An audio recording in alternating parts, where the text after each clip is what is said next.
ప్రాంతాల్లో ఇప్పటికీ పాఠశాల భవనాలు కంప్లీట్ కాకపోవడంతో అవునమ్మా వర్షాల్లో చాలా ఇబ్బందులు పడుతున్నారు. తరచూ ఏజెన్సీలో ఉన్నటువంటి ప్రజలు అనేక సార్లు చెప్తున్నటువంటి పరిస్థితి. అవునమ్మా ఎప్పటికల్లా కంప్లీట్ అయ్యే అవకాశం? అమ్మా కేవలం ఏజెన్సీ ఏరియాలోనే కాదు, నేను మొన్న మీరు పోయినసారి వచ్చినప్పుడు శ్రీకాకుళం జిల్లాకి వెళ్ళా.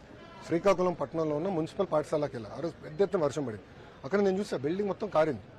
సో ఒక బిల్డింగ్లో మొత్తం కారితే పిల్లలందరినీ ఒకే రూమ్లో పెట్టి 2 రూమ్లో పెట్టి పాఠాలు చెప్తున్నారు ఉపాధ్యాయులు.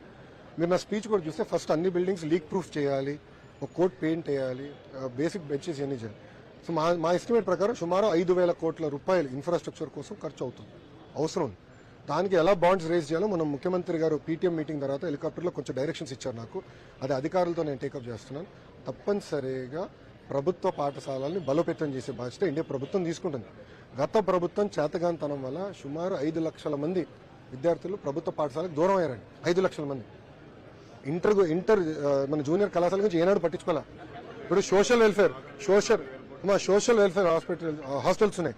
ఎంత దారుణమైన పరిస్థితులు ఉన్నాయి గౌరవ మంత్రి గారికే తెలుసు.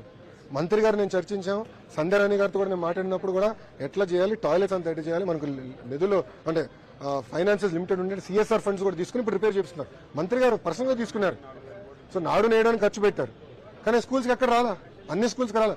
నేను రాయలసీమలో చిత్తూరు జిల్లాలో స్కూల్కి వెళ్తే ఆవిడ బెంచెస్ ఇప్పుడు కూడా లేవండి. సో బెంచెస్ అని ఏర్పాటు చేయాలి. అన్ని స్కూల్స్ కూడా ఇప్పుడు మీరు చూస్తే స్టార్ రేటింగ్ ఇచ్చాను, ఇన్ఫ్రాస్ట్రక్చర్ మీద స్టార్ రేటింగ్ ఇచ్చాం, అకాడమిక్ పర్ఫార్మెన్స్ మీద. ఎందుకంటే కేవలం అద్భుతమైన భవనాలే కడతో మాత్రమే చదువు వస్తుంది కాదు కదా, క్వాలిటీ ఎట్లా ఇంప్రూవ్ చేయాలి, అవుట్కమ్స్ మార్క్స్ ఎట్లా ఇంప్రూవ్ చేయాలి దాని కూడా స్టార్ రేటింగ్ ఇచ్చాం. సో 1 స్టార్లో ఎన్ని పాఠశాలని అయినా ఎట్లా అప్గ్రేడ్ చేయాలి, 2 నుంచి 3 సేమ్ థింగ్ లెర్నింగ్ అవుట్కమ్స్ మీద చేయాలని 5 స్టార్ రేటింగ్ మీద చేసాం. అది మీరు చూస్తారు కదా, రాబోయే ఎలాంటి మార్పులు వస్తే చేసి చూపిస్తుంది.